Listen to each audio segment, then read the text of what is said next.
Bonjour à tous, j'espère que vous allez bien. Cette semaine, nous allons parler d'un sujet brûlant, hot topic, en France comme aux États-Unis. Les violences policières qui sont souvent liées au racisme chez les policiers.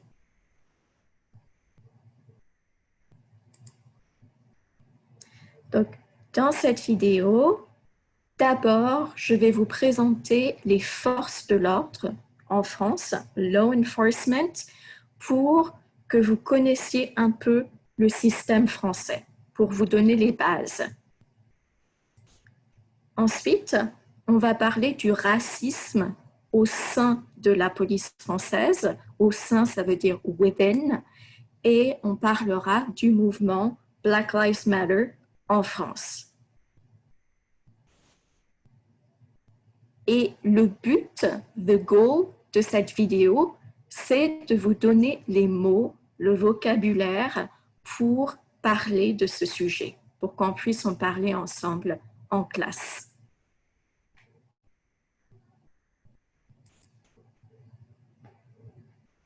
La semaine prochaine, nous allons étudier un film qui, je pense, est un chef-d'œuvre que j'aime beaucoup, qui s'appelle La haine. C'est un film de Mathieu Kassovitz qui est sorti il y a tout juste 25 ans. Ce n'est pas un film heureux, c'est un film assez noir, mais en même temps, il est très bien réalisé. Et c'est un film qui dénonçait déjà à l'époque les violences policières, surtout envers les minorités et les personnes issues de l'immigration. Et dans ce film, on va suivre pendant une journée un trio, donc 3 jeunes gens, un juif, Vince, un noir, Hubert, et un arabe, Saïd. Après une nuit d'émeute qui est le résultat d'une énième bavure policière. Une bavure policière, c'est un peu un euphémisme pour expliquer une utilisation illégitime de la force. Et leur ami en a été victime et Vince, il rêve de se venger contre la police.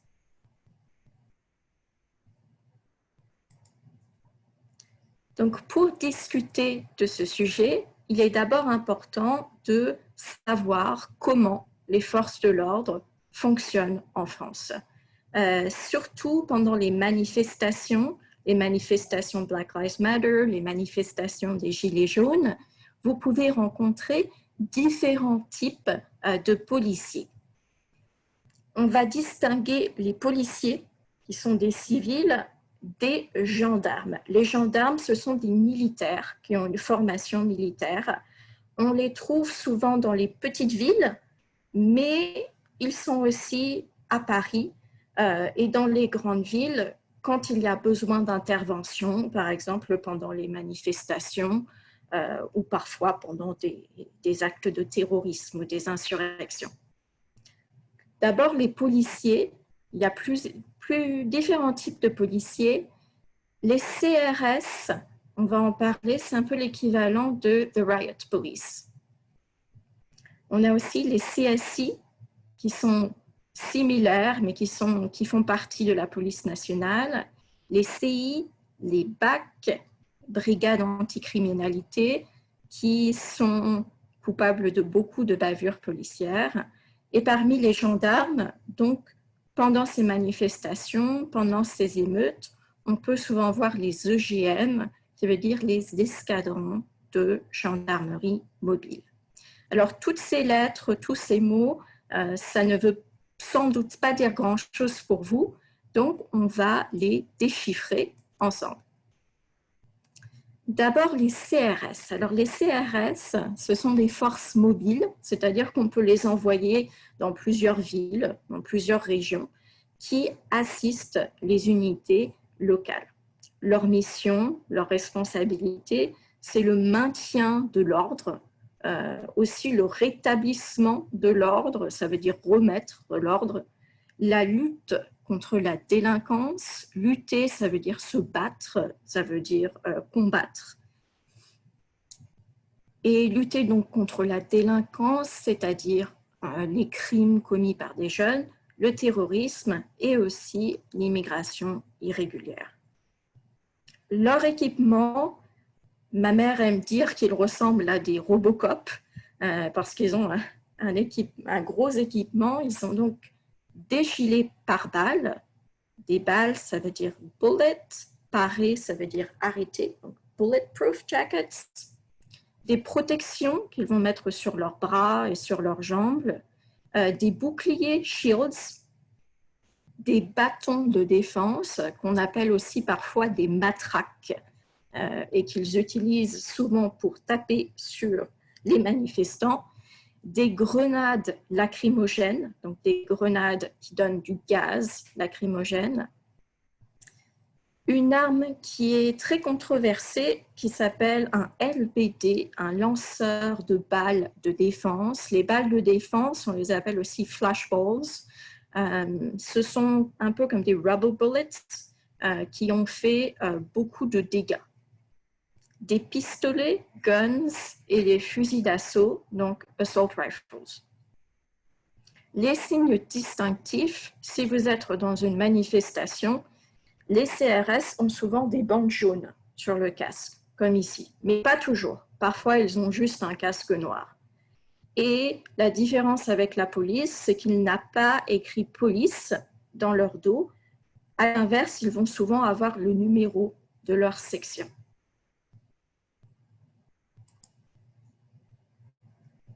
Maintenant, les CSI, ils ont été créés par Sarkozy pour lutter contre les violences urbaines. Sarkozy, c'était un président de droite qui parlait souvent de l'importance de lutter contre la violence dans les banlieues, les racailles, de nettoyer les banlieues au Karcher. Donc, leur mission est similaire au CRS, maintien de l'ordre public et sécurisation des quartiers. Un quartier, ça veut dire un neighborhood. Quand on parle d'un quartier difficile ou d'un quartier défavorisé, généralement, on parle plutôt de la banlieue. Mais ils font aussi des perquisitions et des contrôles. Et donc, ils ne sont pas mobiles, c'est-à-dire qu'ils restent dans une ville en particulier. Leur équipement, vous pouvez le voir ici, il est très similaire au CRS. Ce sont donc aussi des Robocop. Mais parfois, ils opèrent en civil, ça veut dire sans uniforme. Les signes distinctifs, dans le dos, ils vont avoir une grosse inscription avec marqué police.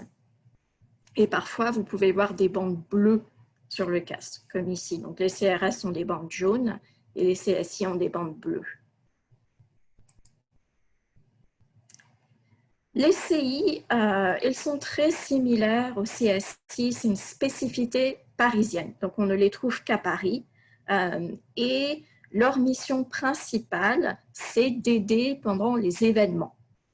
Ces événements, ça peut être des manifestations, mais aussi des événements festifs, comme la fête de la musique, ou sportifs, comme des matchs de football.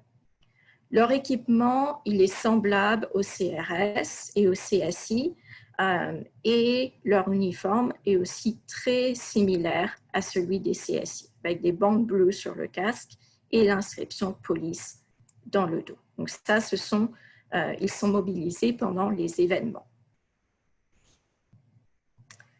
Les BAC, on les appelle aussi les BACE, les brigades anticriminalité. Ils sont souvent incriminés, on va dire, dans les bavures policières. Leur mission, c'est de traiter la délinquance, donc ça peut être le vol, stealing, ça peut être aussi le trafic de drogue, mais ils interviennent aussi lors des émeutes. Émeutes, c'est donc un riot, ou des grosses manifestations. Ils travaillent souvent en civil. Vous pouvez le voir ici, il ne porte pas un uniforme, cet homme, il porte un jean normal, mais ils ont quand même des équipements de protection, comme ici un casque, Et surtout, ils sont armés, ils ont les mêmes armes que les CRS.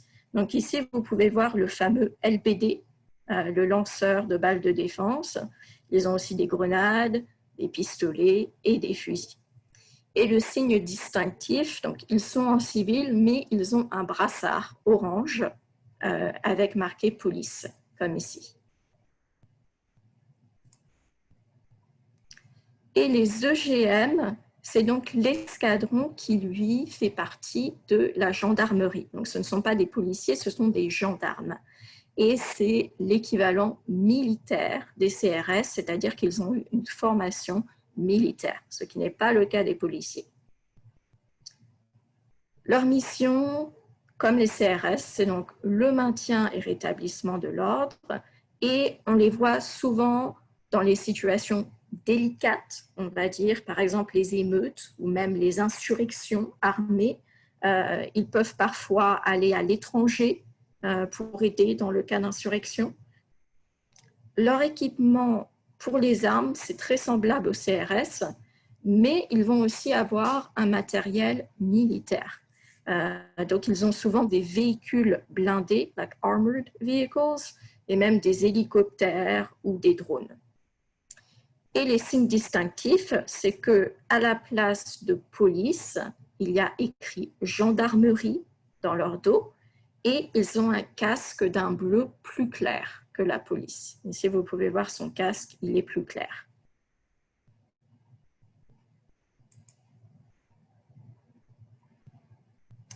Alors maintenant, quelques bases sur les violences policières en France et pourquoi c'est un sujet aussi brûlant actuellement. Donc, on remarque déjà que les violences policières sont en hausse. En hausse, ça veut dire qu'elles grimpent, qu'elles augmentent. Le nombre de réclamations, les réclamations, ce sont donc les rapports, les plaintes, like reports, continuent d'augmenter dans la dernière décennie. Par exemple, en 2019, l'IGPN, qui est un peu la police des policiers, s'est occupé de 1460 enquêtes judiciaires. Et ça, c'est une hausse de 23% par rapport à 2008, qui était déjà une année avec beaucoup de réclamations. Et parmi ces enquêtes judiciaires, 870 concernent des violences volontaires commises par des policiers, donc des bavures policières.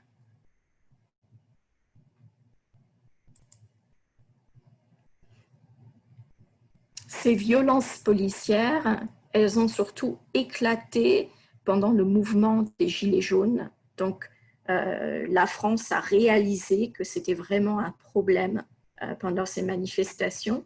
Il y a des manifestants qui ont perdu un œil ou même une main à cause des LBD, donc les balles de défense, qu'on appelle aussi flashballs. Quand on les prend dans un œil, ça ne fait pas très bien.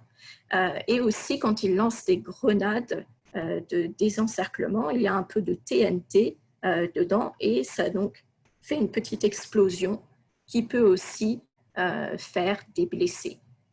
Donc, beaucoup de gilets jaunes ont été blessés pendant les manifestations.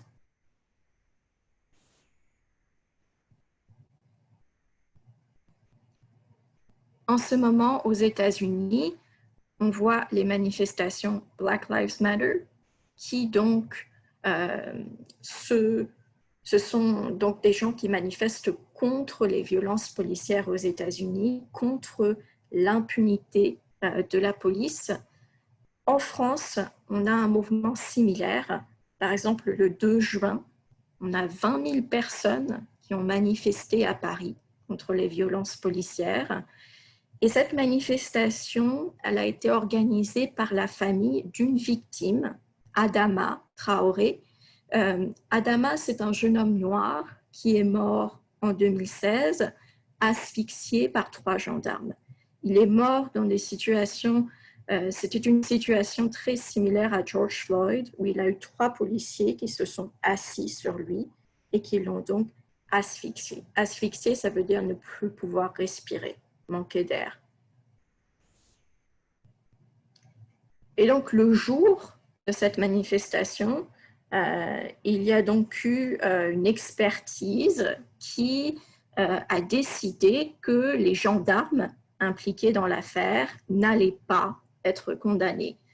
Ils ont été mis hors de cause. Être mis hors de cause, ça veut dire qu'on retire la responsabilité, on retire la culpabilité, et ce, malgré les preuves, evidence, accablantes.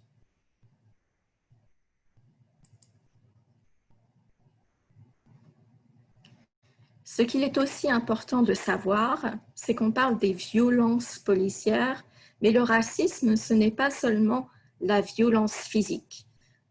Au sein de la police, on remarquera aussi beaucoup de violences verbales avec des propos racistes et aussi de violences psychologiques.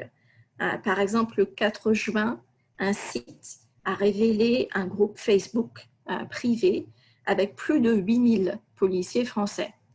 Et sur ce site, on a trouvé des propos racistes, donc hate speech, et des conversations à connotation suprémaciste appelant à la guerre raciale. Je ne vais pas répéter les mots qui étaient sur ce groupe Facebook, mais c'était très choquant.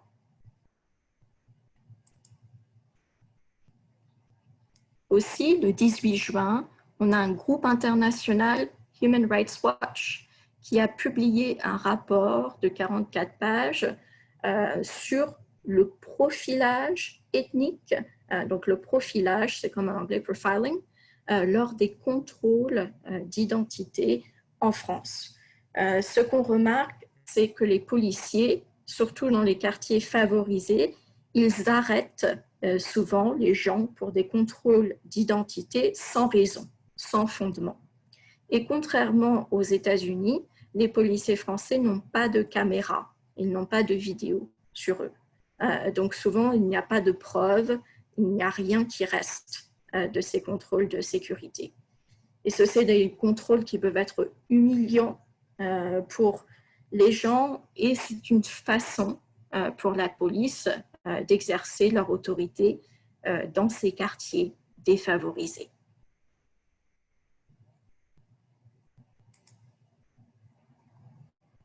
Donc, la semaine prochaine, on va parler de tout ça. On va parler des violences policières en France. On va comparer les situations avec les États-Unis. Et on va aussi le faire à travers le film La haine, qui, bien qu'il ait 25 ans, est toujours vraiment d'actualité. Donc, pour la prochaine fois, je vais vous demander de télécharger la fiche de la semaine 6 sur le site du cours et de faire une petite analyse du générique. Un générique, ça veut dire the opening credits de La haine à la page 10 de la fiche. Je vais vous montrer tout de suite où le trouver.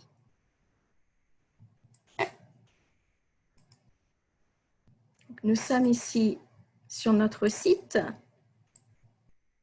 Vous pouvez descendre jusqu'à semaine 6 à l'encontre du système. Et donc la fiche de Weekly Handout se trouve juste là. À partir de la page 9, c'est là que commence la partie sur la haine. Donc, vous avez quelques informations sur le film avec un petit résumé. Et ensuite, vous avez ici un lien pour regarder le générique. Donc, j'aimerais, si vous avez le temps, que vous fassiez une petite critique de ce générique. Et ça, ce sont, on va dire, des petites pistes, mais vous n'êtes pas obligé de répondre à toutes les questions. C'est juste pour vous aider dans votre critique, pour vous donner des points de départ. Et n'hésitez pas à me contacter ou à m'envoyer un email si vous avez des questions sur cette activité. Donc voilà, c'est tout pour aujourd'hui. Merci d'avoir regardé cette vidéo et je vous dis à la prochaine. Au revoir.